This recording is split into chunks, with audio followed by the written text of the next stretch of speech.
Ilang araw pa lang ang nakalilipas mula nang magpa-grand face reveal sina Ellen Adarna at Derek Ramsey sa kanilang baby girl na si Baby Lily. At agad itong naging usap-usapan sa social media. Maraming netizens ang humanga sa aking ganda ni Baby Lily. Pero makalipas nito ay may pahiwatig na agad si Derek sa baby number 2. Ayon sa karamihan, napakaganda ni Baby Lily at kuwang-kuha raw nito ang kutis at mukha ng kanyang mami Ellen Adarna. Maputi, makinis at may malakas na dating. May ilan din namang nagsasabing mas kamukha niya ang kanyang daddy na si Derek Ramsey. May mga nagsabi rin na tila siya ang female version ng kanyang kuya Elias. Sino man ang mas kamukha ni Baby Lily, si Ellen, si Derek o si Kuya Elias. Ang pinakamahalaga ay lumalaki siyang malusog, masayahin at puno ng pagmamahal mula sa kanilang buong pamilya. Aliw na aliw ang lola ni Baby Lily sa kanyang apo. Sa isang video na ibinahagi online, makikitang masayang kasama ni Lola si Baby Lily habang naglalaro at nagsuswimming sa pool. Ibang klase talaga ang ganda ni Lily. Manang-mana siya sa kanyang mami Ellen. Tisay, makinis at taglay ang isang natural na karisma na kahali-halina kahit sa murang edad. Samantala, si Kuya Elias naman ay mas lalo pang gumagwapo habang siya ay lumalaki. Sa kasalukuyan ay magpipitong taong gulang na siya at damang-dama na niya ang pagiging isang kuya. Makikita sa mga video na lagi niyang karga si Baby Lily, nilalaro at inaalagaan. Kahit sa swimming pool, gusto niyang buhatin ang kanyang baby sister para makasama ito sa paglangoy. Talagang maalaga at sweet na kuya si Elias. Sa isa pang video na ibinahagi ni Ellen, makikitang tinanong siya ni Elias isang gabi, "Mami, magkano ba ang pera natin?" Sa simpleng tanong na ito, sagot ni Ellen ay just enough for us to survive. What's your question, Bob? How much money do we have?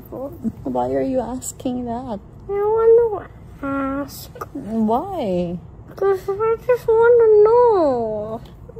Just enough for us to survive. Yeah, but just how much? Let's say 1,000 pesos. Why? And then this is the last and then we're going to be poor. Because you said 1,000. Do you want to be poor? No. Do you think anybody or anybody wants to be poor? No. Who wants to be poor? Nobody. Ngunit sa totoo lang, si Ellen Adarna ay kabilang sa hanay ng mga aktres na ipinanganak sa isang mayamang pamilya. Ang kanilang yaman at ari-arian ay sapat para mamuhay ng marangya at maginhawa. Sa kanilang bakasyon sa Palawan, kitang-kita ang kasiyahan ni Baby Lily at ni Elias. Sa isang eksena, makikita si Elias na tila isang batang boss habang nagsa-sunbathing sa yacht at kumakain. Ang buong pamilya ay puno ng ngiti, tawanan at masasayang alaala. Marami rin na nakapansin na pati si Elias ay hawig din daw kay Ellen. Talagang malakas ang dugo ng aktres sa kanyang mga anak. Isa siyang charming at masayahing bata. Noong 2024, lumabas si Elias sa school yearbook nila at tinawag na coolest young man ng kanyang klase. Bukod pa rito, may talent rin siya sa music at kamakailan lang ay nagtanghal sa isang piano recital. Samantala, tila may pahiwatig naman si Derek Ramsey tungkol sa baby number 2. Sa isang video sa Instagram, makikitang nagpapahiran sila ni Ellen ng lotion sa katawan ng isa't isa. Ang caption ni Derek, baby number 2, na sinundan pa ng mga tumatawang emojis. Mabilis naman ang sagot ni Ellen, LOL, no!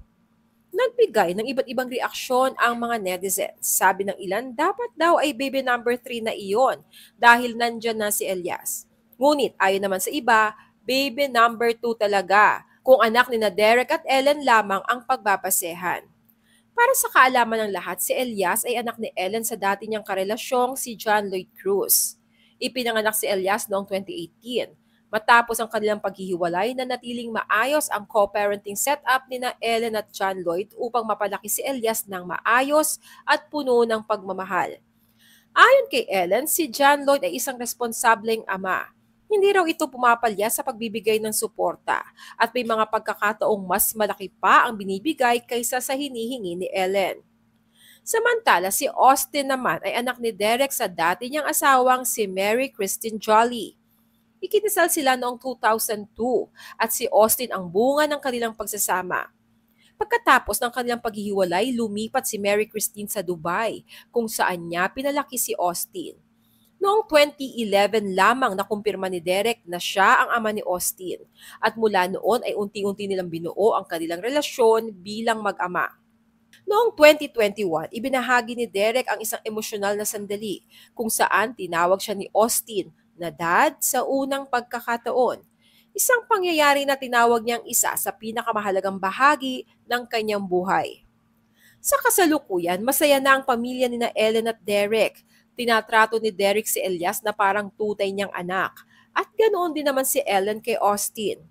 Si John Lloyd Cruz naman ay masaya na rin sa kanyang relasyon sa visual artist na si Isabel Santos. Inamin din ni John Lloyd sa isang interview noong 2023 na si Elias ang isa sa mga dahilan kung bakit siya nananatiling matatag at buo bilang isang tao. Anya, si Elias ang nagligtas sa akin. Lumalaki si Elias sa isang kapaligirang puno ng pagmamahal, gabay at suporta mula sa dalawang panig ng kanyang pamilya. At ngayon nga na nandyan na si Baby Lily, mas lalo pang naging buo, masaya at makulay ang mundo ni Ellen, Derek at Elias.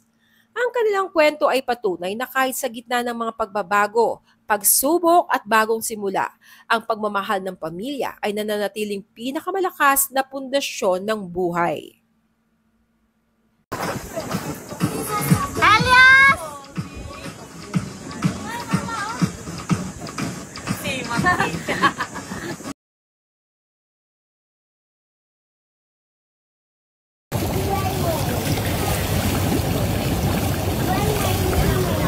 Love you. I love you. Hi, Lily! Natilawan! Natilawan ako! Not afraid, we're not afraid. Bob, you don't need to put that in your mouth. You're not under the water. Down here all the fish is happy as off through the waves they roll.